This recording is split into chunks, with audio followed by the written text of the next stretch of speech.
En la clase pasada hemos presentado la ruptura que la concepción inmanentista de una estética como ciencia del sentimiento de lo bello implicaba para la concepción tradicional de la filosofía del arte, ¿no? Y hemos hecho hincapié en que eso implicaba una concepción subjetivista e inmanentizada, tanto del arte como de la belleza. Voy a partir hoy de una consideración que muestra hasta qué punto ahí hay una ruptura, ¿no? Partiendo de una comparación entre dos mentalidades. Si uno va a los escritos de Schiller sobre estética, uno se encuentra con que para Schiller el arte viene a ser como el gran educador de la humanidad, ¿no? De modo que el hombre se perfecciona a través del arte. El estado estético de la humanidad es la culminación del vivir humano, y el hombre de alguna manera se planifica por medio del arte.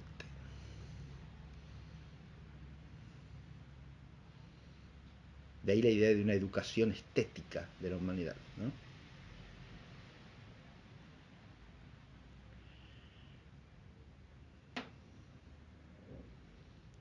El pensamiento de Schiller hay que ubicarlo hacia fines del siglo XVIII y principios del XIX.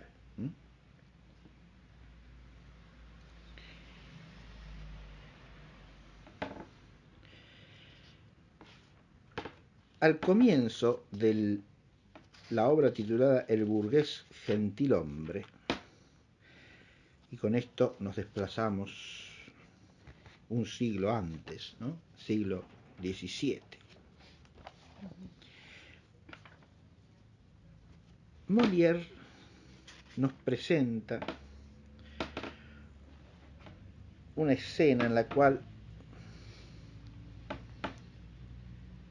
el maestro de música y el maestro de danza se ponen a hacer el elogio de sus propias artes ante el burgués, ¿no? Para el cual trabajan. Y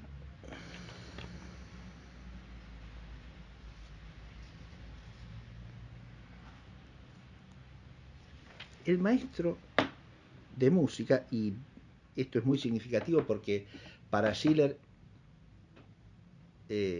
las artes supremas no son otras que la literatura y la música, ¿no?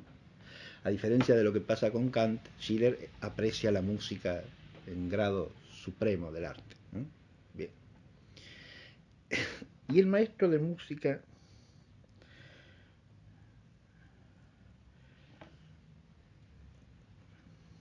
dice lo siguiente. Voy a leer en realidad de corrido porque se alternan el maestro de música y el maestro de danza. El maestro de música empieza diciendo: la filosofía es alguna cosa, pero la música, señor, la música. Ya empieza poniendo a la música por encima. La música y la danza, agrega el maestro de danza. La música y la danza, eso es todo lo que hace falta. Y el maestro de música: no hay nada que sea tan útil en un estado como la música. El maestro de danza: no hay nada que sea tan necesario a los hombres como la danza. El maestro de música: sin la música un estado no puede subsistir. El maestro de danza: sin la danza un hombre no sabría hacer nada. El maestro de música añade: todos los desórdenes, todas las guerras que se ven en el mundo no suceden sino por no aprender música. El maestro de danza: todas las desgracias de los hombres,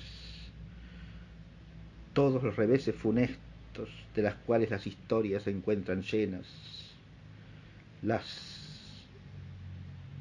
caídas de los políticos, las faltas de los grandes capitanes, todo eso no sobreviene sino por la falta de saber danzar. ¿Cómo es eso?, les pregunta el burgués, ¿no? Y el maestro de música dice: las guerras no vienen todas de una falta de unión entre los hombres, ¿verdad?, dice el maestro. Y si todos los hombres aprendiesen música, ¿no sería eso por medio del acordarse juntos? O sea, ponerse de acuerdo todos juntos. Y por lo tanto, de ver a partir de allí en el mundo la paz universal. Tiene razón, le dice. Y el maestro de danza: cuando un hombre ha cometido una falta en su conducta, sea en los negocios de familia, los asuntos de familia, o en el gobierno de un estado, o en la dirección de un ejército, ¿no se dice siempre: en tal asunto se ha dado un mal paso? Se dice eso. Y hacer un mal paso es otra cosa que proceder en contra del arte de saber danzar. Es verdad, los dos tenéis razón. Bien. Fíjense, he leído este pasaje, ¿por qué? Porque lo que Molière dice claramente por vía humorística, ¿no?, en medio de la ironía de estos maestros que para garantizarse su salario exaltan hasta las nubes la importancia de sus propias artes, ¿no?, con una manifiesta desmesura, que es lo que hace reír. Esto, 100 o 150 años después, se toma en serio. ¿Está claro? Y hasta el día de hoy, esa pacificación del mundo por la música y por la danza es un principio masónico de enorme vigencia actual. ¿Está claro lo que digo? No tiene vuelta eso, es así. Es decir, lo que era un chiste pasa a ser una cosa sumamente seria con la que se pretende realmente, o por lo menos en el plano ideológico así se arguye, que se provee al bien supremo de la humanidad, ¿no? Porque, claro, el humor de Molière juega también con los sofismas que presentan estos hombres a la hora de argumentar, ¿no? Porque ¿cómo es que la música lleva a la paz? Y porque cuando se hace música en una orquesta todos se ponen de acuerdo. Entonces el que aprende música aprende a ser pacífico, mijo, claro. Imagínese usted, ¿no? Sí. Del hecho de que los músicos se pongan de acuerdo mientras tocan en la orquesta, significase que cuando salen de ahí, o mientras están allí, están totalmente perfeccionados desde el punto de vista moral. Bien. Creo que parece una tontería que a ninguna persona sensata y realista se le puede ocurrir. Pero hay que ver que ese pensamiento inmanentista quiebra con todo realismo, ¿no? Esto es lo que yo quiero hacer notar con esta confrontación entre Molière y Schiller, ¿no? Schiller como punto de partida de una manera de pensar que a partir de él se extiende amplísimamente, ¿no? Como este año se celebra, se conmemoran los 250 años del nacimiento de Beethoven, ¿sí?, que nació en 1770. El otro día pasaban un documental por la televisión acerca del himno a la alegría de la novena sinfonía, en el que coinciden Schiller y Beethoven, justamente, ¿no? Bien. Y se lo tomaba como un himno en el cual toda la humanidad coincide. Todos lo cantan como un himno de unidad, de fraternidad, de unión espiritual entre todos los hombres, ¿no? En Europa, en América, en África, en la China. Entonces mostraban ejecuciones distintas del himno a la alegría en todo el mundo, ¿no? En el documental, un documental alemán deplorable por su ideología puramente inmanentista y además iluminista, ¿no? Es un documental basado claramente en esa idea masónica de la fraternidad universal por la música, que no significa más que eso, ¿no? El hombre y el hombre y el hombre.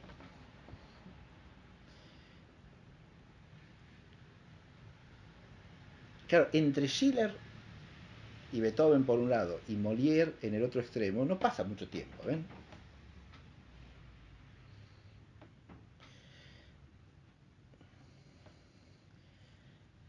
Pero lo que Molière dice como una broma, de 100 años, 150 años después, es un pensamiento que se presenta como la cima del progreso de la intelectualidad humana, del espíritu humano, y además la clave para transformar la realidad toda desde una perspectiva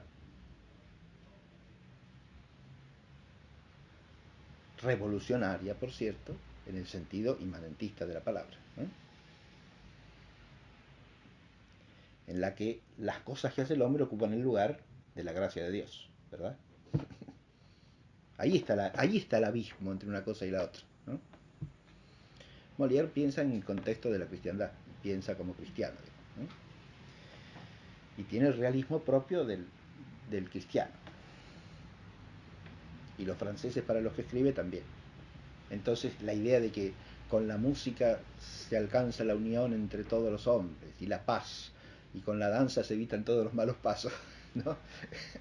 Fíjese la sofistería de los dos argumentos, ¿no? Que es grosera, pero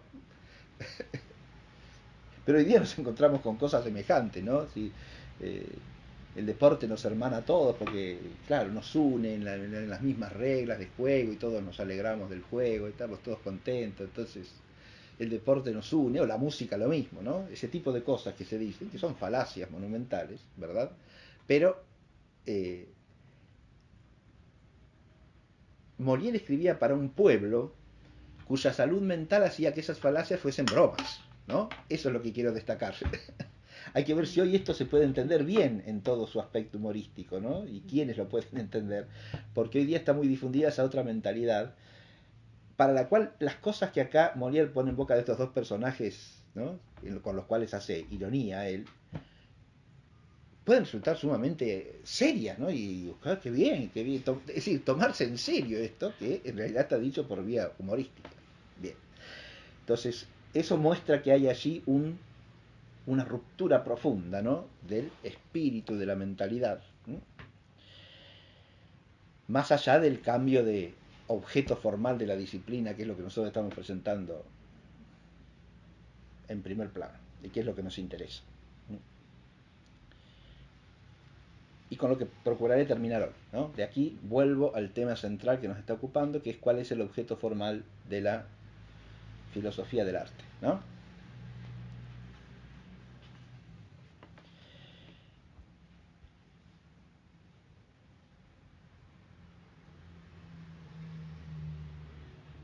Y vamos a partir ya terminado con la reseña histórica, que la podríamos ampliar, pero a partir de esta distinción que yo he hecho de la visión de la poética y de la visión de la estética, para llamarlas sucintamente a la una y a la otra, ¿no?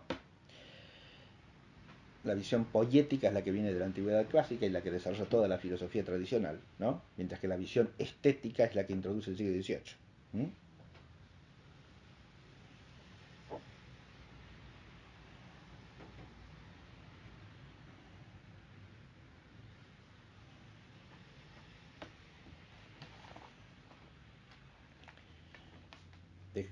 Esta historia, digamos, se puede prolongar, dije, para través del siglo XIX, del siglo XX, pero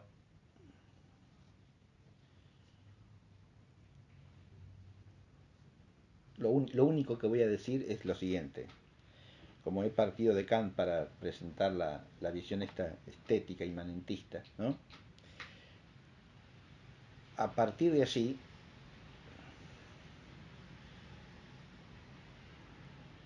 yo diría que hay dos grandes distinciones que hacer en toda la estética inmanentista posterior. Y ahí de ahí se pueden encuadrar la multitud de autores que hay, ¿no? Una distinción es la que viene de la contraposición entre empirismo e idealismo. Entonces uno puede encontrar estéticas primariamente empiristas, ¿no? En las cuales, por supuesto, la estética está centrada en lo agradable, y punto, ¿no? Eso que quería superar Kant, pero que es propio de todas las estéticas empiristas.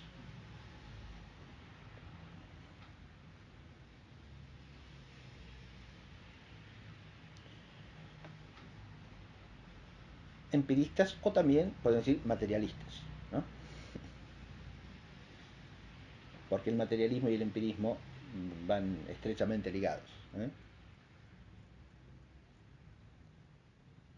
Y luego tenemos la línea de estética que podríamos llamar más bien idealistas, sean criticistas, sean historicistas. Porque obviamente con Hegel la estética idealista de Kant se transforma en estética historicista, ¿no? En la que la filosofía del arte es la historia de la estética.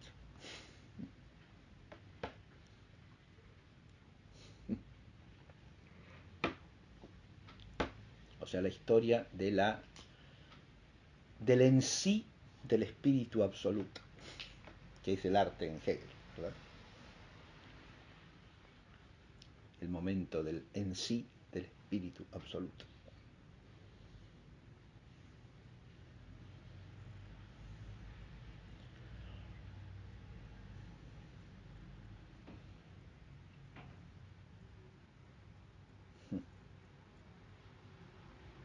Que fíjese, se hace fuera de sí en la religión y para sí en la filosofía, ¿no? Con lo cual termina de cerrar el gnosticismo hegeliano, ¿no? El gnosticismo, digo, porque la culminación del espíritu absoluto no está ni en el arte ni en la religión, sino en ese momento del para sí, que es la filosofía o la ciencia universal, en la que el absoluto adquiere la plena, perfecta conciencia de sí mismo. ¿Se entiende? A través de los hombres que llegan a la culminación de la filosofía en el sistema del idealismo, empezando por Hegel, ¿no? ¿Está claro? Bien.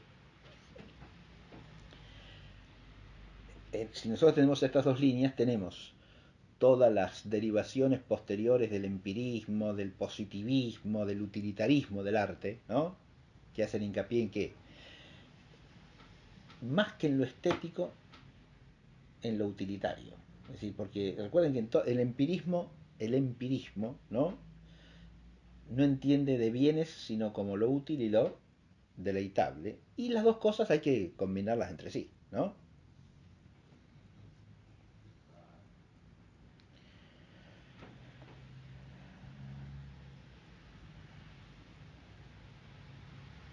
Y que el arte ha de hacer las dos cosas parece claro a todos los positivistas y neopositivistas, ¿no? En el neopositivismo del siglo XX el tema tiende a lingüistizarse, ¿no? Y entonces se habla del lenguaje estético, cuyo contenido objetivo no puede ser más que lo útil o lo agradable, obviamente. O la combinación de las dos cosas en distintas proporciones y según la conveniencia del caso.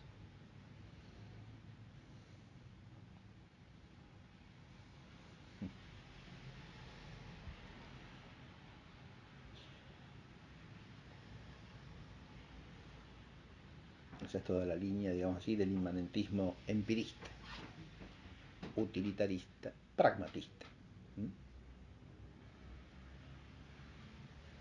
Como ese empirismo utilitarista entiende que el único conocimiento objetivo es el de la ciencia fenoménica, ¿no? ¿Está claro? El arte queda relegado por ese mismo hecho a la esfera de la subjetividad, deliberadamente y a conciencia, ¿no? Es decir, el arte no hace más que expresar la subjetividad. Y de ahí que se relacione también con y con las pasiones, con lo afectivo, que tiene alcance puramente subjetivo, ¿no?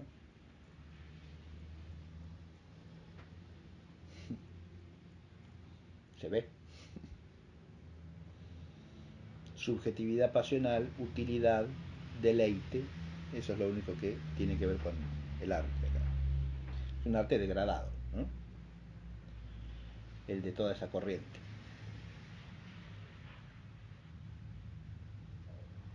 De hecho, ninguno de los autores de esa corriente manifiesta especial interés por desarrollar una teoría del arte o una estética. ¿Estamos? Ninguno, absolutamente. En cambio, en la vertiente idealista, no, porque el idealismo sí hace del arte un bastión suyo. ¿Está claro? Y ya, partiendo de la inspiración de Kant de la oposición entre lo agradable y lo bello, ¿no? eleva al arte por encima de todo lo que es sensorial y utilitario y agradable, ¿no? Y habla de una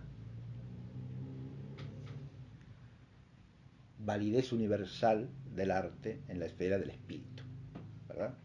Ahí ya estaremos situados en la esfera del idealismo.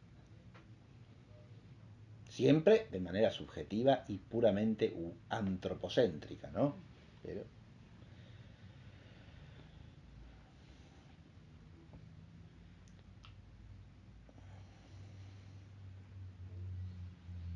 de ahí que en los neocantianos el arte no es más que uno de los aspectos del lenguaje simbólico de la cultura, ¿no? ¿Está claro? Y en general también visto después de Hegel, o de Hegel en adelante, como algo que hay que entender históricamente, ¿no? Porque así como la cultura se despliega históricamente, el arte también, ¿no? ¿Sí? ¿Se ve? La importancia que le den estos autores al arte depende de cada uno, ¿no? Yo acabo de hacer hace un momento la distinción entre al arte en general y a las artes en particular, ¿no? Hice la oposición tras un momento entre Kant y Schiller en relación con la apreciación que te hacen de la música, por ejemplo. Aunque partan de un punto de vista básicamente común. El aspecto historicista de la estética, que Hegel elabora primariamente, también está presente en todos los autores de tradición marxista, ¿no? En los cuales, a su vez, el historicismo vuelve a ser materialista, ¿no? Marxismo y positivismo o neopositivismo vienen a coincidir en su materialismo de base, ¿está claro?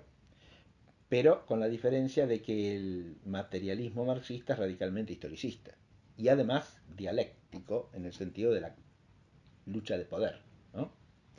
Por lo tanto, el arte es entendido a partir de que, y de lo mismo, si es una superestructura de la sociedad alienada, obviamente no es más que una manifestación de la alienación estructural, ¿eh?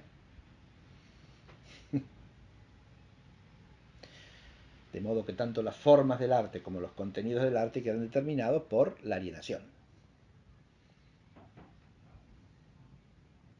Yo doy este panorama para que no estar. Una vez que lo presenté ya lo podemos poner entre paréntesis y centrarnos en la realidad, ¿no? Pero es interesante tener en cuenta todos estos desarrollos porque a diferencia de lo que pasa en la corriente empirista, positivista o utilitarista, en estas corrientes sí hay autores que se interesan altamente por el arte, ¿sí? Y por la estética, porque le dan un valor simbólico e histórico que en la otra corriente no se le da.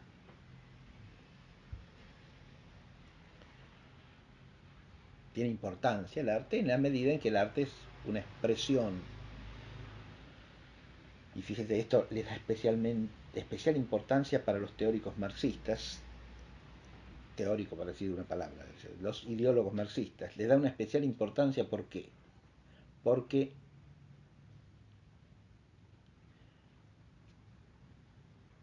si uno parte del concepto hegeliano del arte como en sí, del espíritu absoluto, ¿no?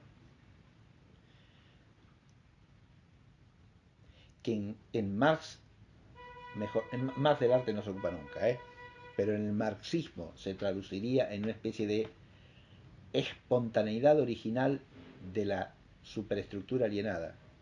¿Está claro? Porque la superestructura, ¿no?, refleja la estructura. Ahora bien, como la estructura está alienada, toda la superestructura es de alienación. Ese espiritualismo en sí es la espontaneidad de la alienación, antes de cualquier reflexión, digamos así, ¿no? De la reflexión moral, de la reflexión jurídica, de la reflexión filosófica, que es todo idealismo, ¿no?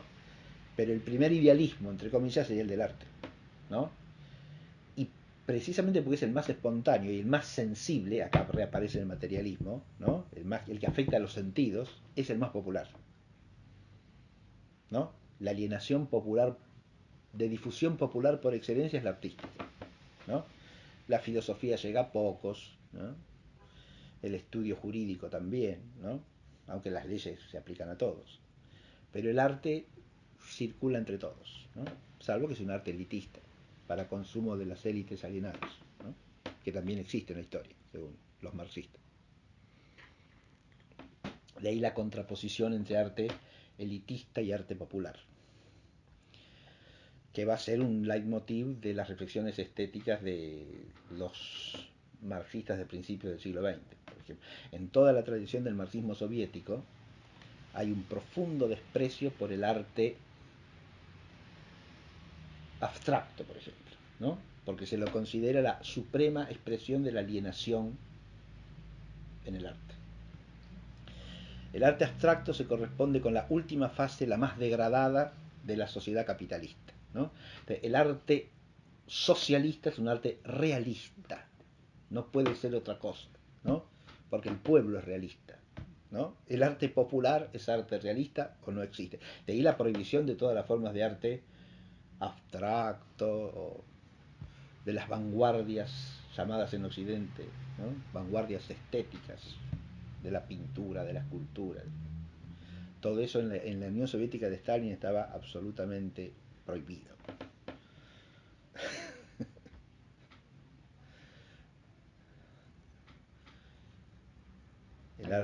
¿Qué? El arte auténtico era hacer afiches pintando a los obreros con el martillo en la mano.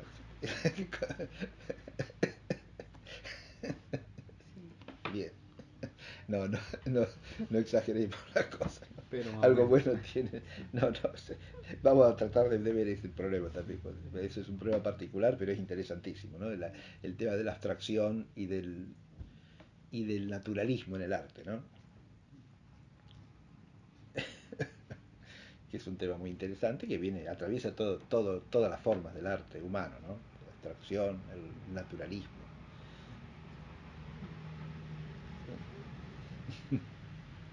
Es decir, En el Museo Nacional de Bellas Artes sí, es como muy patente, tienen un salón que uno entra y ya piensa es socialista toda esta pintura porque claro, es súper realista, es realmente talentoso el que pinta, son distintos pintores, pero es siempre el trabajador que frente a la ventana, muerto de hambre, es como triste, digamos, mostrando claro, la miseria humana. claro, claro. O sea, lo logran muy bien, parece realmente transmitir el sentimiento ese, pero no es algo que uno pondría en su casa, no sé. La miseria. Sí, la Bueno, no, pero miseria. eso está prohibido también en la Unión Soviética de Stalin, ojo, ¿eh? El trabajador tiene que ser representado Triunfante. triunfalmente, claro, sí. Esta debe ser la versión En el argentina. arte soviético, sí. No, eso es un arte socialista en la sociedad capitalista. Ah, Porque hay ahí que ver, está, claro, eso. escúcheme, entiéndase que son estéticas utilitarias también estas, Claro, ¿no? Es decir, el de arte, protesta. claro, es que en la Unión Soviética se sostenía eso, es decir, el arte de vanguardia cumplió su función porque manifestó la descomposición última de la sociedad capitalista. Una vez terminado eso ya no tiene sentido. Pero en la sociedad capitalista estaba bien, porque era la manifestación De lo que está mal. claro, era la manifestación de su última corrupción, digamos así, de la alienación suprema, ¿no? El hombre ya se aliena supremamente de la naturaleza, para decirlo de modo marxista, ¿no? Se cree totalmente separado del poder natural, por encima totalmente, cuando no es más que parte de la naturaleza, ¿no? Por eso hay que volver al naturalismo una vez que se ha superado la alienación de la propiedad privada. No cabe otra cosa.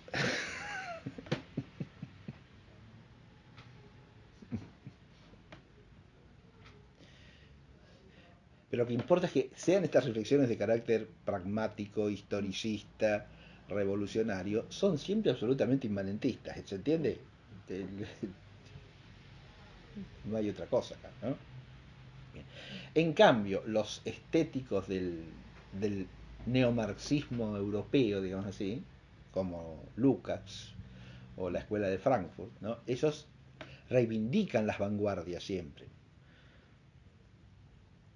desde un enfoque más bien trotskista, no staliniano, ¿no? La revolución es permanente, la revolución es constante, y las vanguardias son como una especie de las vanguardias estéticas son como una avanzada del espíritu revolucionario.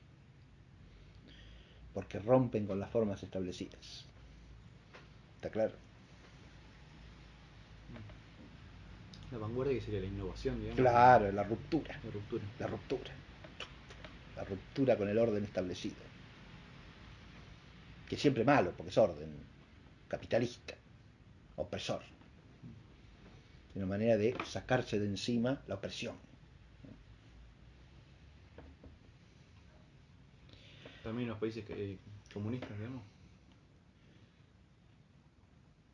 Y en los países comunistas no hay opresión, entonces no existe la necesidad de expresar la opresión. El arte se hace benévolo, expresión de la humanidad redimida, liberada. Es un arte pacífico, no rupturista.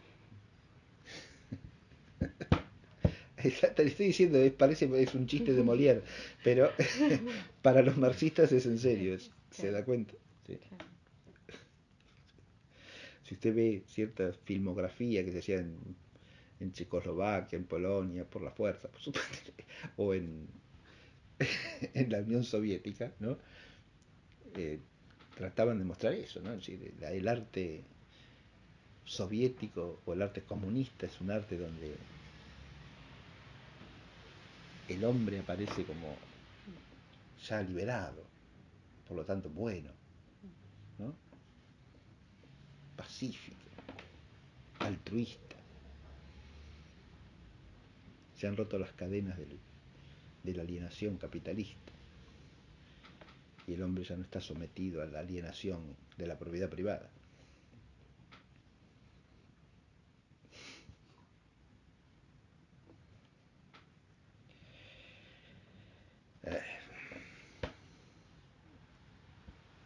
Bien.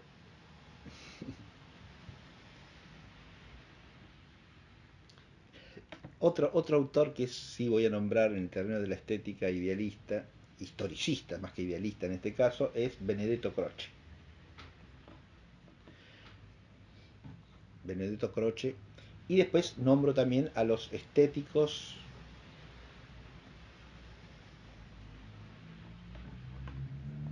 fenomenológicos.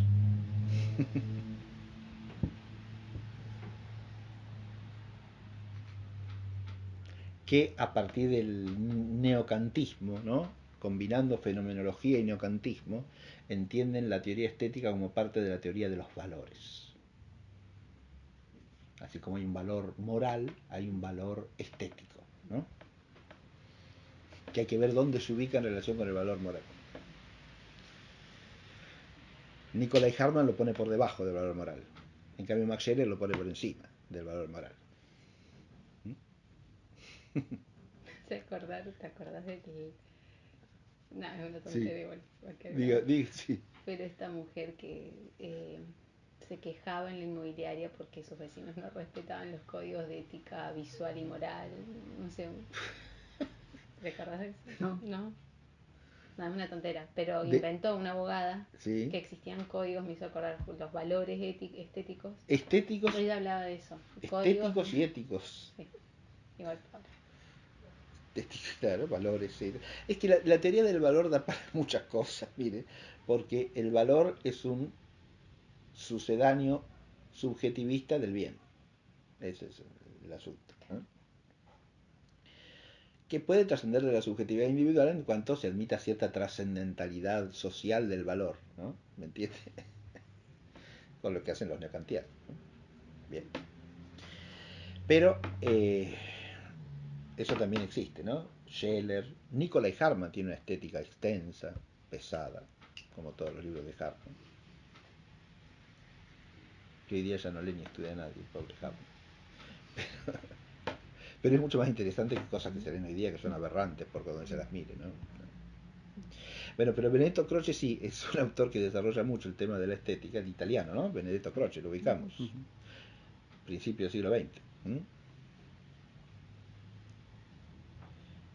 Y él elabora una teoría del arte fundamentalmente como expresión. Obviamente echa sus raíces en Hegel, ¿no? Que una parte del idealismo hegeliano, Todo en el fondo es expresión de, ¿no? El absoluto se autodespliega en la historia y por lo tanto cada aspecto o dimensión de la realidad histórica es una expresión del absoluto en el fondo, ¿no? Claro que Croce es un historicista más bien materialista, a diferencia de Hegel. Lo que toma de Hegel es el historicismo, pero no el espiritualismo. La espiritualidad la entiende Croce a partir de la materialidad, ¿no? Pero no es marxista. No, es liberal. Liberal al extremo. Antisocialista y antifascista.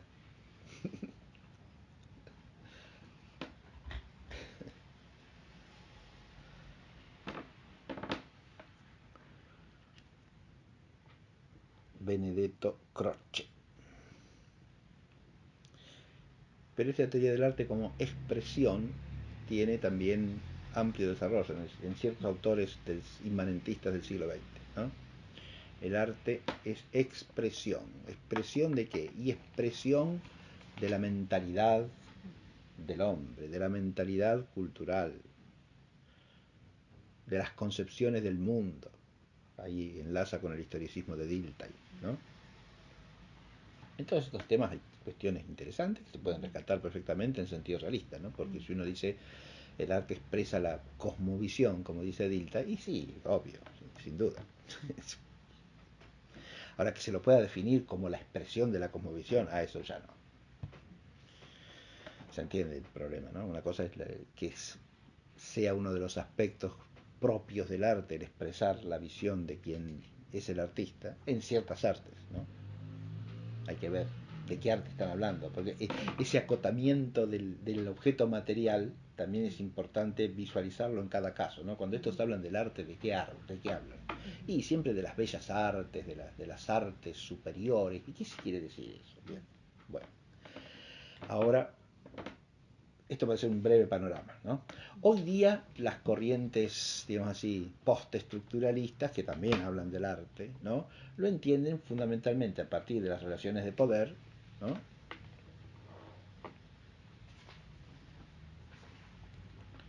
Y a partir del relativismo radical, ¿no? Relativismo que se aplica también a los juicios acerca del arte, o hasta al concepto mismo de arte. O sea, la relativización del concepto empieza con el historicismo, ¿no? Digamos. Arte es lo que cada época llame arte, lo que cada sociedad llame arte. Como me decía el otro día no sé quién, que había oído, arte es lo que hacen los artistas. Sí. Y los artistas son los que se llaman artistas. Listo. Entonces, el arte es cualquier cosa, con tal que alguien diga es artista, ya está. Lo que hace es arte. Bien. Caemos en un relativismo nominalista, ¿no? Sofístico además, ¿no? Lo que se llama así es eso, que es arte y lo que hacen los artistas. Y artista es el que se llama artista. ¿Está claro? Ahí desapareció la lógica, desapareció la ontología, desapareció todo, ¿no? Lo único que subsiste es un uso sofístico del lenguaje, que además se defiende ideológicamente, porque está bien, cada quien tiene derecho a llamar arte a lo que quiera, ¿sí? ¿Por qué va a decir usted que eso no es arte? ¿Quién es usted para decir que eso es arte o no es arte? Ahí la palabra arte ha adquirido un prestigio cualificativo, ¿no? Que en la noción clásica de suyo no tiene, porque el arte abarca tanto desde el arte de hacer bulones como hasta el arte de componer la música más sublime, así que un poco en el concepto clásico no lleva esa connotación, ¿se entiende? La lleva solamente en el concepto inmanentista, que ha exaltado de manera idolátrica el arte, como es algo humano y el inmanentismo es antropolatría, ¿no? El arte queda en el lugar de lo divino, ¿me entiende? Y ahí el asunto es si el lugar del divino lo ocupa solamente el genio artístico, el hombre excepcional, o todo el mundo, mijo, todo. Es decir, o sea, la concepción democratista tiene ya de romper contra la teoría romántica del genio, porque ahí viene la otra contraposición, que yo la dejé en el tintero hasta ahora, ¿no? Yo dije, hay dos, una primera contraposición sistémica para ordenar a los autores es entre empiristas e idealistas, ¿no? O más bien de tendencia empirista o de tendencia más bien idealista, incluyendo los idealistas los kantianos, ¿no? Y la otra contraposición sistémica es la iluminista y romántica. Porque en realidad la exaltación del arte no viene del lado del iluminismo. El iluminismo al arte, como Kant, ¿no? El arte sí, tiene cierta importancia. Es una cosa secundaria, menor, ¿no? ¿Quiénes exaltan al arte por encima de todo? Y de la ciencia, y de la filosofía. Además del maestro de música de Molière. Los románticos, ¿sí? La filosofía es una cosa, pero la música, el maestro de música.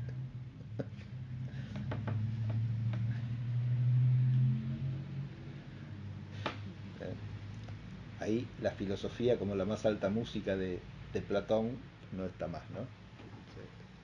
La música, el arte humano, el romántico lo exalta como la forma suprema de conocimiento y de sabiduría, ¿no? Y por eso el artista es el genio por excelencia. En las vertientes historicistas esto también se afirma, ¿no? En el genio artístico revolucionario irrumpe una época de la historia, ¿no? Es el que anticipa, porque en Hegel es el en sí del espíritu absoluto, ¿se entiende? Entonces, empieza manifestándose en el arte lo que luego se manifiesta en la religión y finalmente en la gnosis filosófica, ¿no? Que viene al final, como el vuelo de la lechuza, dice. Cuando ya llega la noche, cuando ya ha pasado el momento histórico, al final ahí viene el filósofo.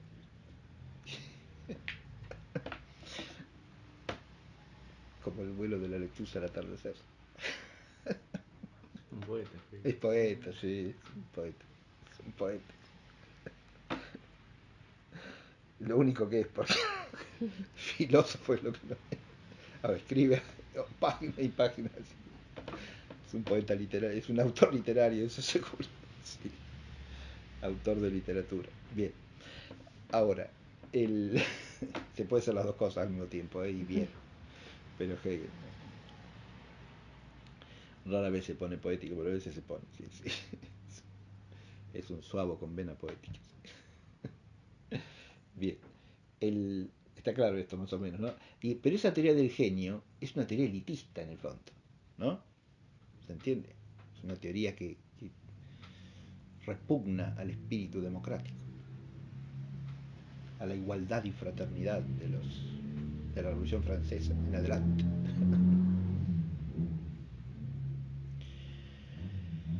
Esto lo digo porque hoy día existen esos criterios del arte como obra de todos, ¿no? Sin distinción, ¿sí? Como la bandera de la provincia de Buenos Aires. Claro, el otro es elitismo alienado, ¿sí? Establece jerarquías donde no tienen por qué existir. Entonces todo es arte, cualquier cosa. Bien. El,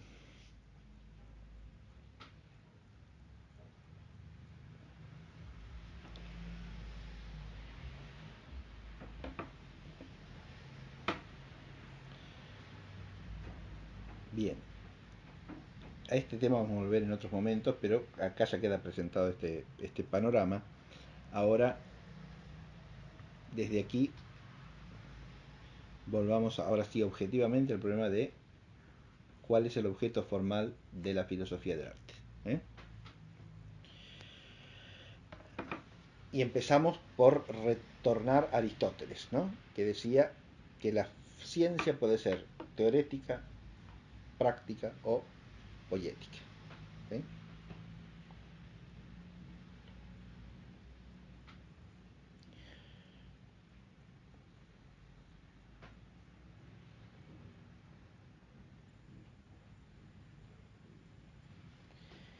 Y fíjense ustedes que esa distinción pone una formalidad objetiva o no. Y evidente, ¿no? Porque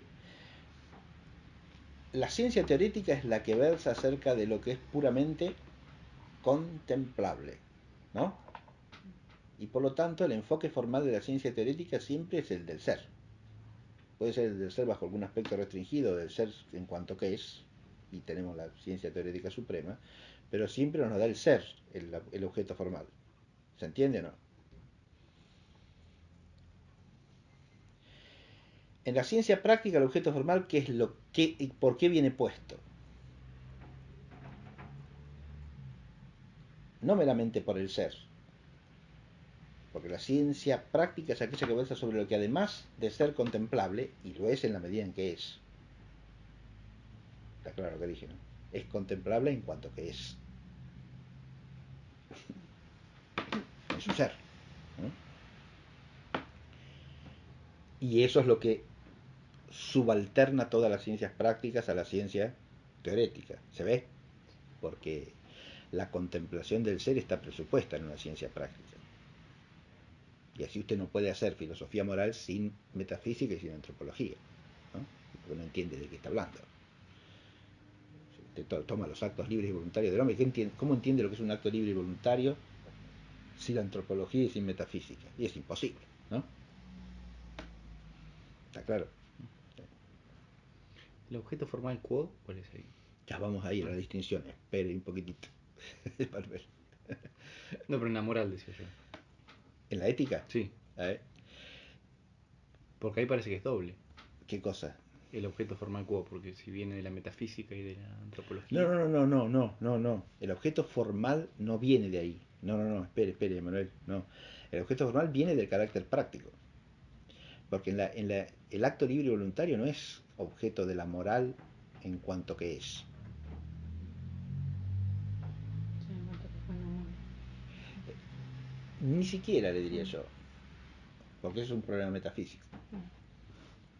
¿Sí? Sino en cuanto que es operable. Además de contemplable.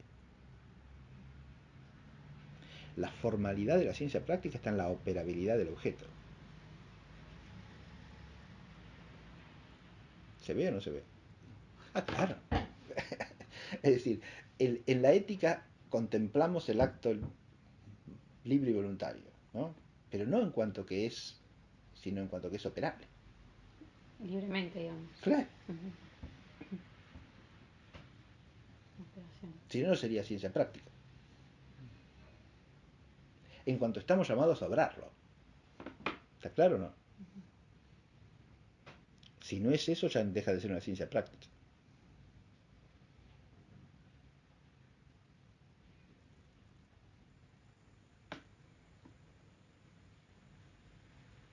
O sea que la consideración de la bondad del acto es de la metafísica. En su fundamento, sin duda alguna. ¿Sí? Porque cuando lo considero prácticamente, lo considero en cuanto es operable, es decir, en este caso en cuanto es amable. Por mí, por el hombre en general, y por mí en particular, ¿no? ¿Está claro o no? O sea, se buscan los fundamentos de la amabilidad del acto, digamos. Exacto, claro, sí, los principios, porque como si es filosofía estoy buscando principios, causas, ¿no? Entonces, tengo que entender las causas de la amabilidad del bien, ¿sí? Las causas de la virtud, de cada virtud en particular, ¿no? Pero no estudio las causas de eso solamente para entender el ser de eso, sino en cuanto que eso es operable por mí. Si no, no estaría en la ciencia práctica. ¿Se advierte o no? Yo entendía como que... A ver, esto es para distinguir el objeto formal quod del objeto formal quo, ¿no? El objeto formal quod en cualquier rama de la filosofía es la esencia y los principios constitutivos o los principios extrínsecos. ¿Se ve? Es decir, lo que es constitutivo del ser. Los principios primeros principios y causas. ¿Está claro o no? Que son las causas, digamos. Claro, los principios y causas de cada objeto material. Ese es el objeto formal quod siempre, Siempre de toda la filosofía. de cualquier rama de la filosofía. Ujú. ¿Se entiende? Si yo voy a hacer filosofía moral, tengo que entender los principios y causas de qué, de los actos libres y voluntarios en cuanto están ordenados al fin último, que es el bien sumo, ¿no? O en cuanto ordenables, para decirlo más precisamente, a bien sumo, que es el fin último. Ahí dijo en la ética. Sí, Ah, la filosofía claro. moral, claro. Ujú. ¿Mm? El objeto formal quod son los principios y causas, ¿no? Que serían las 4 causas, digamos, o lo que se llama principio de la causa intrínseca. Las causas, sí, las causas se pueden ordenar en las 4 causas, ¿sí? Siempre y cuando se las entienda completas, ¿no? Siempre, es decir, siempre y cuando no empecemos la distinción por intrínsecas y extrínsecas, si no, estamos mal, ¿eh? Porque si no desaparece la causa formal extrínseca, que es importantísimo, sobre todo en estas materias, tanto en la moral como en la filosofía del arte. Sin causalidad formal extrínseca estamos listos acá, ¿eh? No entendemos nada de nada. Imagínese usted la moral sin causalidad formal extrínseca. Que sería la autoridad del legislador. Claro. Ujú. ¿Dónde está la ley natural? Ujú. Entre otras cosas. Claro. Por eso no está en Aristóteles, ¿ve? Ujú. Es un defecto que tiene gravísimo la ética aristotélica. La falta de causalidad formal extrínseca. Flor de laguna tiene ahí. Ahí los estoicos lo completan. Y Cicerón termina de completarlo y Santo Tomás sintetiza lo uno y lo otro admirablemente. Ahí a Aristóteles le falla él. ¿Sí? ¿Qué va a hacer? Que sí está en Platón, ¿no? Platón está en primera línea eso, ¿no? La ejemplaridad del orden moral, ¿no?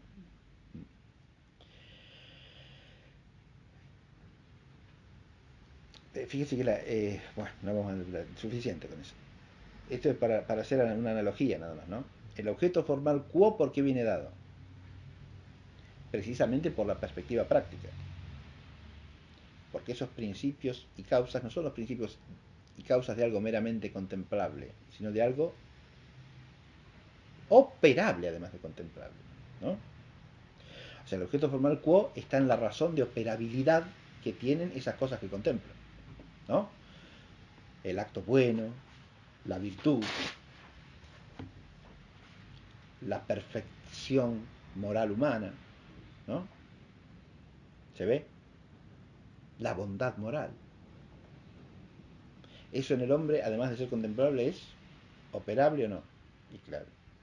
Claro, pero el objeto formal quo, digamos, en sí mismo, ¿qué sería? En sí mismo. O sea, en sí mismo. No, en sí mismo no. Porque el objeto formal quo es por definición ¿qué cosa?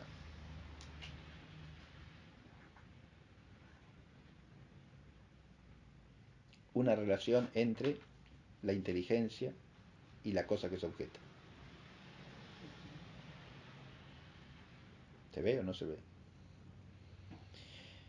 Y un determinado modo de relación. El objeto formal quo viene determinado por 3 variables. A ver si, para que quede claro, es nada más. 3. Primero, el grado de abstracción formal,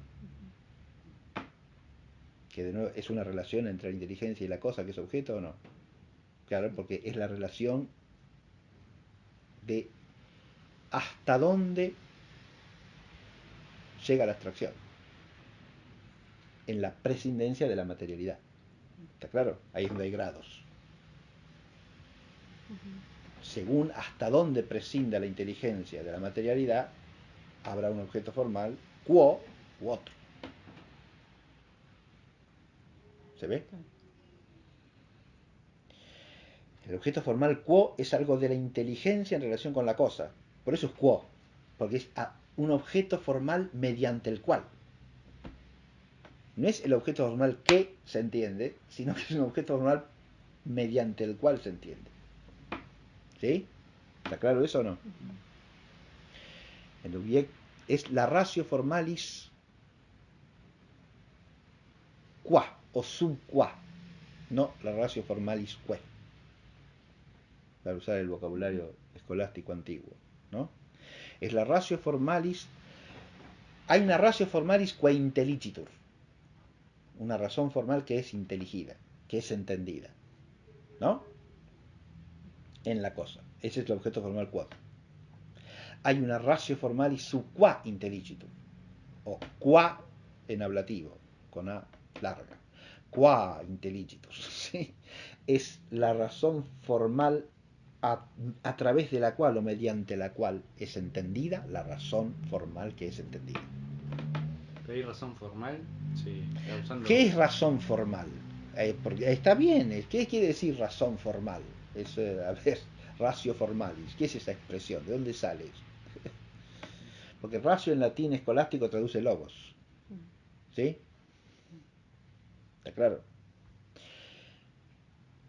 Pero el logos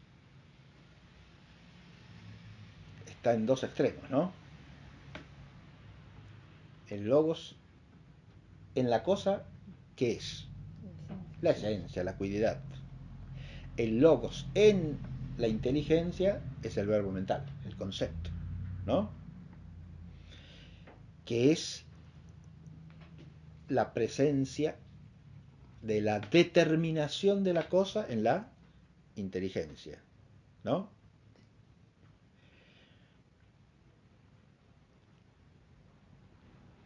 Lo que respecta a la inteligencia y lo que constituye a la cosa es siempre una determinación, ¿o no? Entonces es una forma. Luego toda razón, por epíteto, es formal, ¿o no? O es formal o no existe. Es un epíteto de ratio formalis ahí, que explicita el carácter formal de la razón, porque la razón es determinante, ¿no? O es el constitutivo de la esencia en la cosa, o es ese constitutivo esencial en cuanto entendido en la inteligencia. ¿Está claro? Es una forma, es una ratio formalis. Pero una cosa es la ratio formalis, ¿qué se entiende? Ahora estamos en la dirección plena por la cual nos dirigimos a la cosa, ¿o no? Eso es algo de la cosa, ¿o no? Si yo entiendo en una cosa sus primeros principios y causas, que es lo que busca siempre el filósofo, es algo de la cosa a lo que me refiero, ¿no? Sus primeros principios y causas, que tendrá correlato en la inteligencia como conocido, como inteligido, por supuesto, ¿sí? Porque eso lo capto a través de ciertos conceptos o verbos mentales, y esos verbos mentales me refieren a la cosa, a la determinación que está en la cosa, ¿no?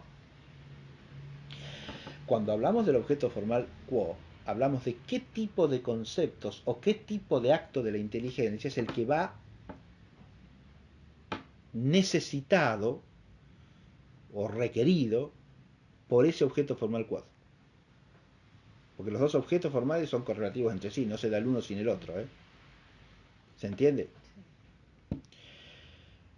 Si yo quiero entender una cosa, los primeros principios simpliciter, la ratio formalis quo es la ratio formalis quod. La ratio formalis quo tiene que ser metafísica, porque si no, no llego, no los alcanzo. ¿Se entendió o no? O sea, los conceptos tienen que ser de abstracción De orden metafísica. Claro, ahí está.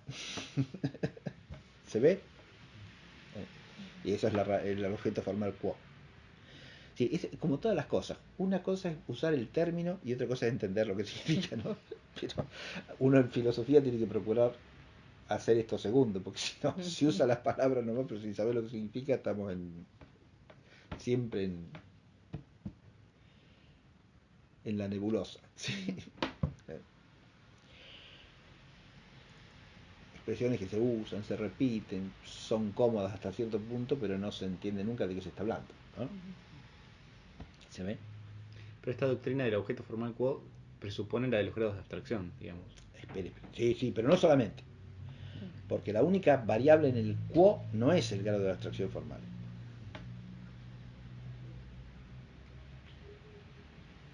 Porque una vez que nos remontamos al tercer grado de abstracción, que es el metafísico, o la abstracción de primer orden, dicho en el sentido propio, la que constituye la filosofía primera, la considero de primer orden, ¿no? De orden más elevado.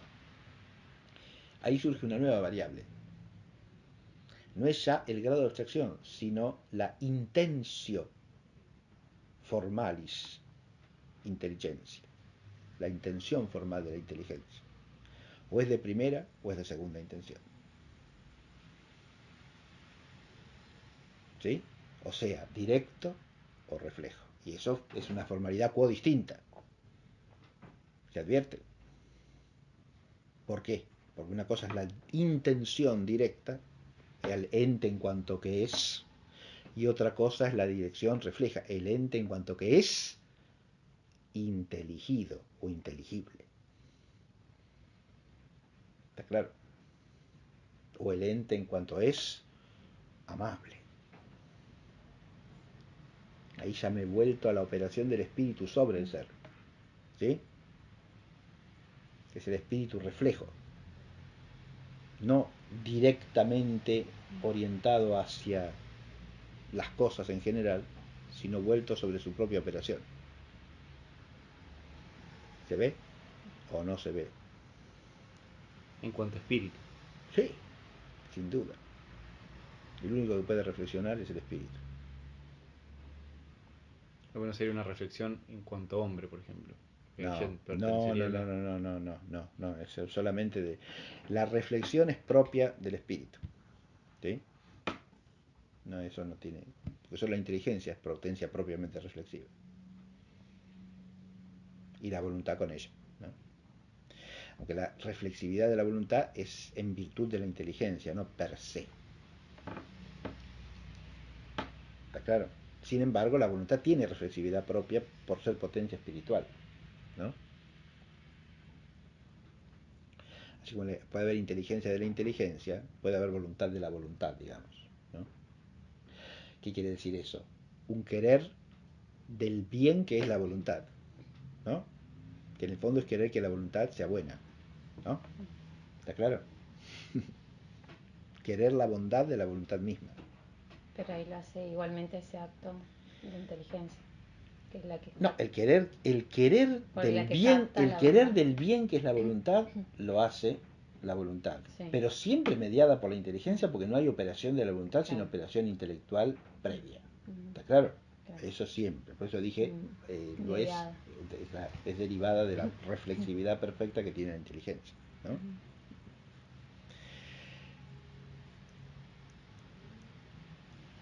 Ahora, hay una tercera variable, que ¿cuál es? La que estamos teniendo en cuenta ahora. La que deriva de las tres esferas fundamentales de actividad humana: teoría, praxis y poiesis, ¿no?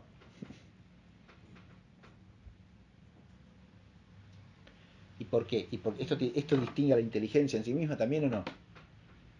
Sí, porque hay inteligencia teorética, hay inteligencia práctica y hay inteligencia poética, ¿no? ¿Se ve?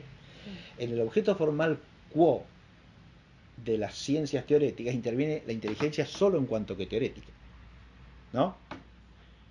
En cambio, en la ciencia práctica interviene también la inteligencia en cuanto práctica. Ojo, en cuanto que haga un acto de inteligencia práctica, se niega. Pero en cuanto el objeto material, siendo practicable, cae desde el punto de vista de la objetividad quo en la inteligencia práctica, entonces se concede. Lo explico esto, a ver qué es lo que dije, ¿no? ¿Se entendió lo que...? A ver, la filosofía moral como ciencia pertenece a qué inteligencia? Práctica. No. Como ciencia teorética. teórica. A la inteligencia teórica. Es una ciencia, y por lo tanto es hábito de la inteligencia teórica, no de la inteligencia práctica. Claro. ¿Pero por qué es inteligencia práctica? Porque trata de realidades que al mismo tiempo de contemplarlas son operables. Entonces, ¿la inteligencia práctica entra en alguna dimensión ahí? Sí, en el objeto formal quo. ¿Está claro? En la objetividad formal quo entra el carácter práctico de la inteligencia. Porque yo no considero en la filosofía moral actos, virtudes, fines, principios relativos al ordenamiento de los fines y los medios, etcétera, etcétera, como algo que no tiene nada que ver con mi obrar, sino al contrario, como algo que ilumina mi propio obrar. O sea, que compromete a la inteligencia práctica o no, como principio llamado a guiarla. Sí, señor. ¿Se entiende lo que estoy diciendo o no? Y ahí entra la formalidad quo práctica, ¿no? La materia es obviamente al mismo tiempo contemplable y operable, pero eso pone una distinción en el objeto formal quo, y es que la inteligencia teorética queda por la formalidad quo ligada a la práctica. ¿Se ve? ¿O no? O más o menos. Más o menos. Más o menos. Sí, sí, pero no importa. No, ¿por qué no importa? No, pero esto hay que entenderlo porque esto se aplica ahora a la filosofía poética. Lo mismo. A ver, si yo hago filosofía del arte, no adquiere un hábito productivo en la inteligencia. Como cuando si hago filosofía moral, no adquiere un hábito práctico, o sea, no me hago prudente. No adquiere un hábito práctico en la inteligencia. ¿No? ¿Me hago qué? Y me hago inteligente de los principios y causas del orden moral. Es decir, adquiere un saber teórico. Pero es un saber teórico que recae sobre materia practicable, ¿o no? Por lo tanto, cuando yo enfoco con mi inteligencia ese objeto material, ¿lo enfoco desde conceptos de orden práctico o no? Claro que sí. Tienen que aparecer las nociones de orden práctico, como la noción de deber, la noción de obligación, la noción de conciencia. ¿Sí? ¿Se ve o no? Sí. Son nociones que pertenecen a la formalidad práctica, ¿o no? Y que no pueden no aparecer en la filosofía moral. Son la base de la filosofía moral de alguna manera, porque son el quo. ¿Se entiende? No puedo prescindir de ese objeto formal quo, porque la cosa que estoy considerando, el acto voluntario libre, no es algo respecto de lo cual yo sea ajeno en la praxis. No, es lo que estoy llamado a obrar. ¿Está claro? Y ahí está la formalidad quo de orden práctico. Bueno, lo mismo viene a pasar análogamente en la filosofía del arte. Porque, a ver, la ciencia puede ser, según Aristóteles, teorética, práctica o poética. La filosofía del arte sería la ciencia poética. La ciencia poética general, digamos. Pues después, si me dedico a un arte en particular, tendrá una ciencia poética particular.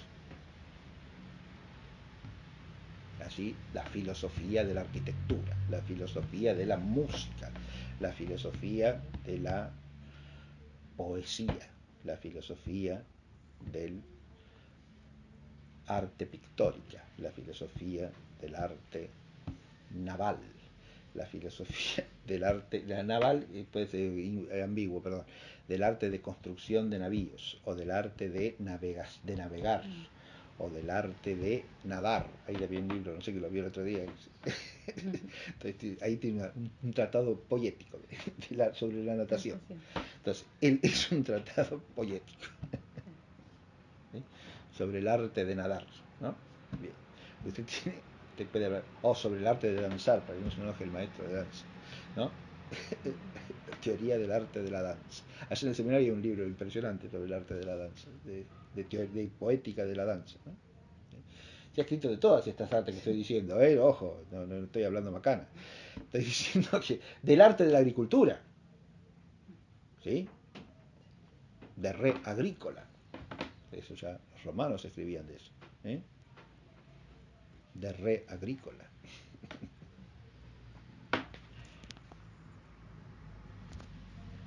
E incluso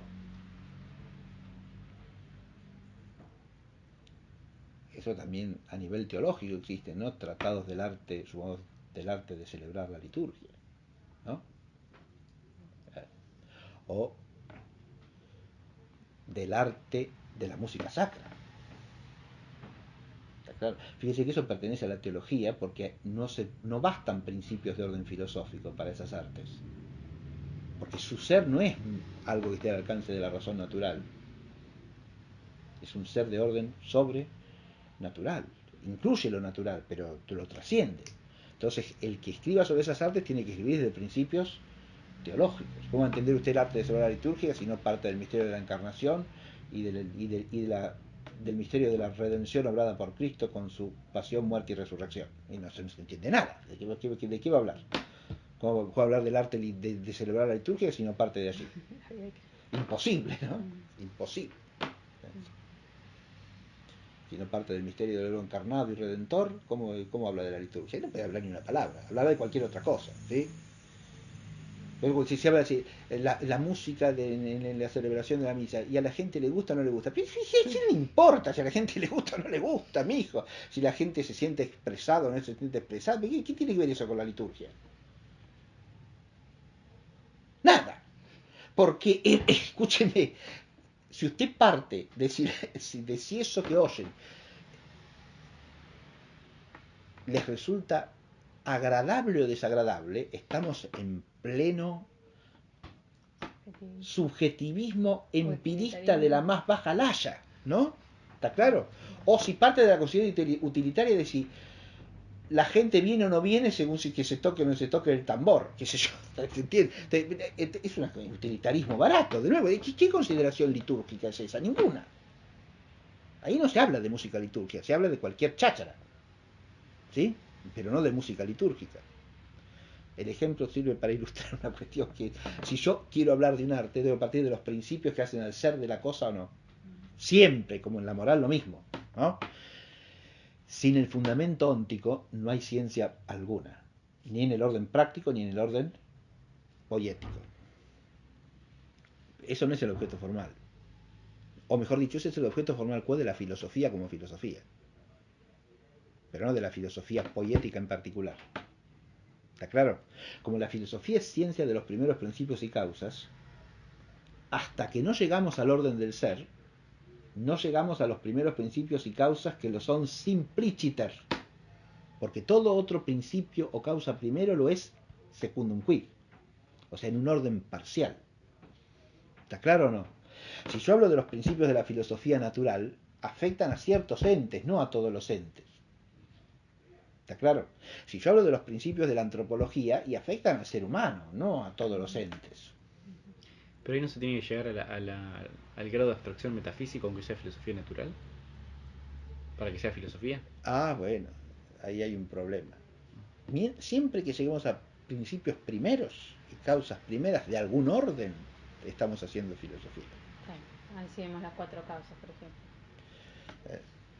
No hace falta llegar para que sea filosofía. Pero Eso es lo que dice Maritain, cuando contrapone filosofía natural y ciencia natural. Y a la filosofía natural matematizada no la llama filosofía sino ciencia. Y a la otra la llama filosofía pero no ciencia. Error para mí, grave error en sana y recta filosofía. La filosofía natural matematizada es filosofía. ¿Cómo va a ser filosofía? Si alcanza algún principio primero en el orden del ser corpóreo, es filosofía. Porque llega al principio primero.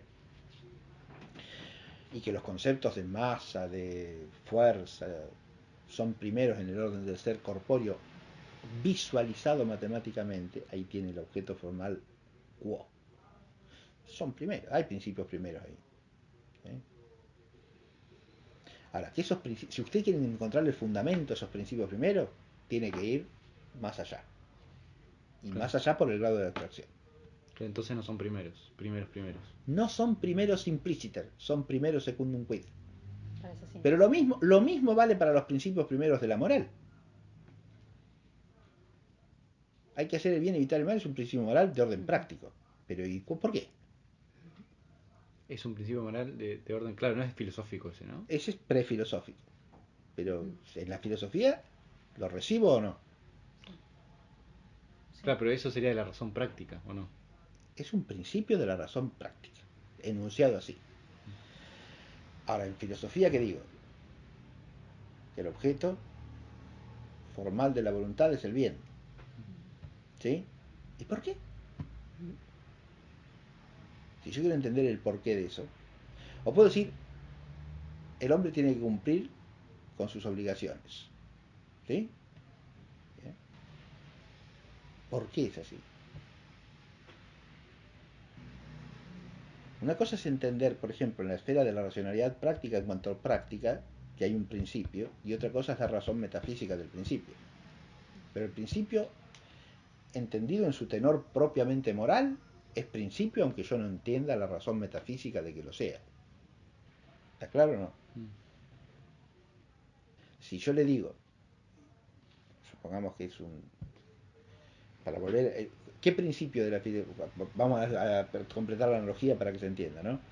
Si no, sin ejemplos, todo queda a lo mejor en el aire. Si yo digo, como dice Newton, que todo cuerpo permanece en reposo y movimiento, toda masa puntual en el vacío, el espacio tridimensional vacío, permanece en reposo o movimiento rectilíneo uniforme a menos que una fuerza actúe sobre él, ¿no? Claro, está hablando de una masa puntual en el espacio tridimensional vacío, eso es física matemática pura, ¿no? Está hablando de un concepto que son al mismo tiempo físico, porque habla de una masa, pero también matematizados, ¿o no? Porque la masa está reducida a un punto, y está en un espacio tridimensional vacío, que es un concepto geométrico, ¿no? Bien, entonces, eso es física matemática, indudablemente, ¿o no? A veces es un principio primero de dinámica, ¿o no? Y sí, lo sigue siendo hasta el día de hoy, pues, si te vas a estudiar a la facultad de física o de ingeniería, es un principio primero, de la ciencia físico-matemática, ¿está claro? Más Primero precisamente porque se aplica a todos de los la cuerpos. dinámica, porque explica todos los movimientos, es lo que pues explica todos los movimientos de cualquier tipo que sean en la Tierra, fuera de la Tierra, el movimiento de los astros, por qué gira la Luna en torno a la Tierra y la Tierra en torno al Sol, y por cómo se mueven las galaxias, todo se explica por eso. ¿Se entiende? Es un principio. Primero en el orden del saber físico-matemático. Y en particular en esa rama del saber físico-matemático es la dinámica. O sea, la que estudia el campo gravitatorio. Pongámoslo así, ¿sí? Para hacerlo con un concepto más abstracto que todavía no es newtoniano, pero que viene después, ¿sí? La que estudia la fuerza gravitatoria, que es uno de los tipos de fuerza básica según los físicos de hoy día, ¿no? Si usted estudia la electromagnética o estudia la fuerza débil, eso ya es otro tipo de campo con otras leyes y principios, ¿bien? Pero las leyes es principio porque las leyes mismas se siguen del principio. Si usted quiere explicar por qué cuando un cuerpo cae en caída libre, la proporción entre la velocidad y la aceleración y el tiempo y el espacio son las que son, tiene que recurrir al principio de la gravitación para dar fundamento a eso. ¿Se entiende? Porque ¿qué aceleración está obrando ahí? La aceleración gravitatoria, claro. Y existe la aceleración gravitatoria porque existe la fuerza gravitacional. Y como dice la ley de la gravitación, dos masas puntuales cualesquiera en el vacío se atraen con una fuerza que es directamente proporcional a las masas, al producto de las masas más precisamente, e inversamente proporcional al cuadrado de la distancia que las separa. Entonces existe una ley de la cual se desprende una ley inferior. Eso es ciencia. Una pregunta. Filosofía. ¿O no es filosofía eso? ¿Qué va a ser filosofía? Si no es conocimiento de principios primeros, ¿eso qué es? Ahora, no son principios del orden del ser, esencial. No. Y entonces no es filosofía. ¿Por qué no es filosofía? ¿Cómo van a ser filosofía si estoy llegando a principios que son primeros de alguna manera? ¿Hay los objetos formales cuáles serían? El objeto, claro, fíjese, el objeto formal quod es el ente físico, o sea, el ente en cuanto a naturaleza. El ente en cuanto a natural, ¿no? ¿Está claro? En cuanto a su movimiento, podría ser. En cuanto a natural, sí, en cuanto a naturaleza, lo cual implica el cambio natural en todas sus formas. ¿Está claro? ¿Se ve? Ahí ya entramos en el problema del objeto formal de la filosofía natural, que es interesantísimo. Bueno, sí. El objeto material. El objeto formal. Pero el formal no son los principios y causas, no es siempre el mismo. Sí, no. Pero principios y causas ¿de qué? El objeto formal porque son los principios y causas ¿de qué? Lo que se trata de entender. De la naturaleza como naturaleza, del cambio, como se dice. Porque según Aristóteles, la física estudia el ente natural en cuanto mutable, ¿no? Y el objeto formal quo. Claro. El objeto formal quo sería la inteligencia matemática. En la física matemática es la inteligencia en el segundo grado de abstracción. Claro. Porque hasta allí se mueve la abstracción. ¿no? Sí. ¿Se entiende? Cuando Newton lo dice en el prólogo de los principios matemáticos de la filosofía natural. Si ustedes me preguntan ahora por qué existe la fuerza de gravedad, de eso hipótesis matemática no puedo hacer, así que no me lo pregunten a mí, pregúntenselo a otros. No tengo la menor idea. Claro, exacto, pregúntenselo al metafísico, de eso no sé nada. Ni puedo saber, y tiene razón, porque no puede saber de eso. Qué bueno. Sí, claro, Que sí, qué bueno, sí, hubiera sí. opinado. Eso sí. Reconoció la Como distinción de escribía campos. en latín, todavía conservaba cierta sensatez mental. No quise que todos los latinistas la conserven. Pero, bien, entonces... Sí, porque los físicos hacen de metafísicos y teólogos. Claro, sí, cuando se meten en el propio Newton, pobre, que quiso escribir algunas cosas de eso, mejor ni recordar lo que escribió. Ahora, se puede llamar eso filosofía, y yo creo que se debe. Porque si no se crea la idea de que eso ya no es filosofía, está disociado. Ahora, ¿es la filosofía suprema? No, eso es lo que no es, ni puede ser. ¿No? ¿Está claro? Una cosa parecida pasa en el orden moral, porque hay una cierta filosofía moral profundamente apegada a la praxis moral y que dimana de ella. ¿Está claro? Si yo me remonto de la razón práctica, totalmente práctica, a planteos sobre qué es la moralidad humana o por qué el hombre es un sujeto de moralidad, yo puedo contestar simplemente, bueno, porque el hombre obra libremente. Y usted contesta, y por experiencia. Listo. El hombre es un agente libre y por lo tanto responsable. Hasta ahí llega la razón que parte de la experiencia moral, ¿o no? ¿Y es un principio ese de la filosofía moral o no? Y claro que es un principio de la filosofía moral. El hombre es un agente libre y por lo tanto responsable de sus actos. Ahora, si usted quiere entender la razón metafísica de eso, ahí ya me tengo que remontar a la abstracción. Ya tengo que salir de la abstracción moral, digamos así, que es refleja espiritual, pero de orden práctico, y elevarme a los principios metafísicos.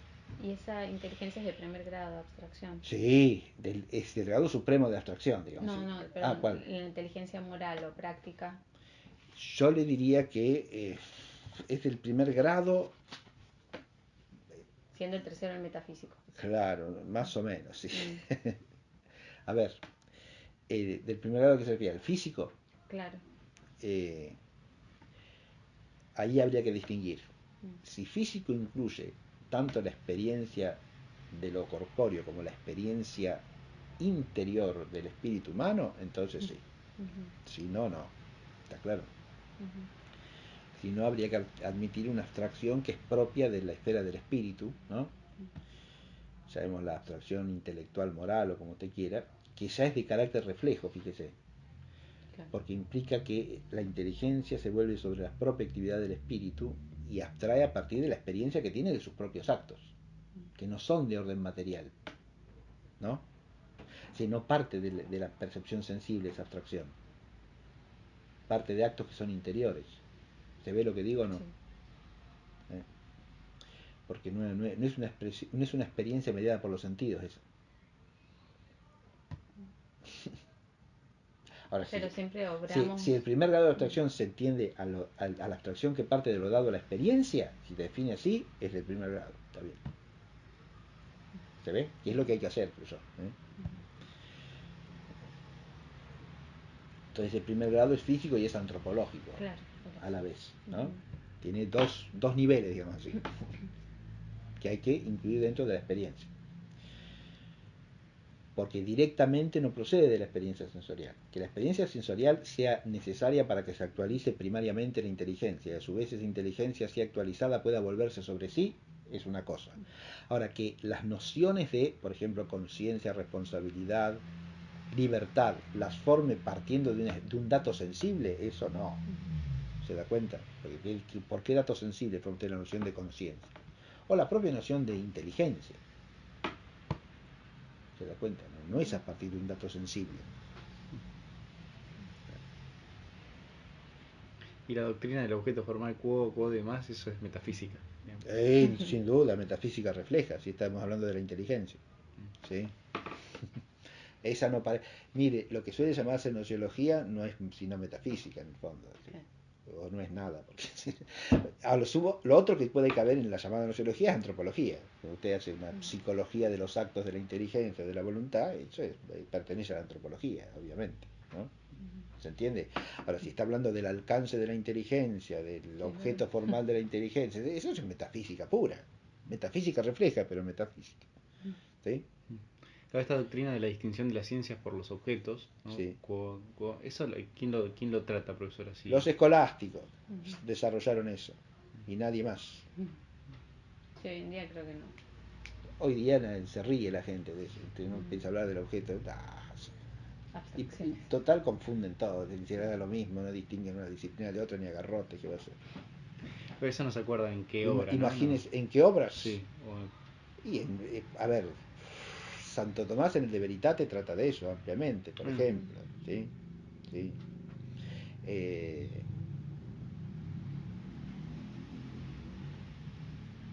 En la Suma de Teología también, cuando habla de la inteligencia humana, del acto de conocer intelectual también, ¿no?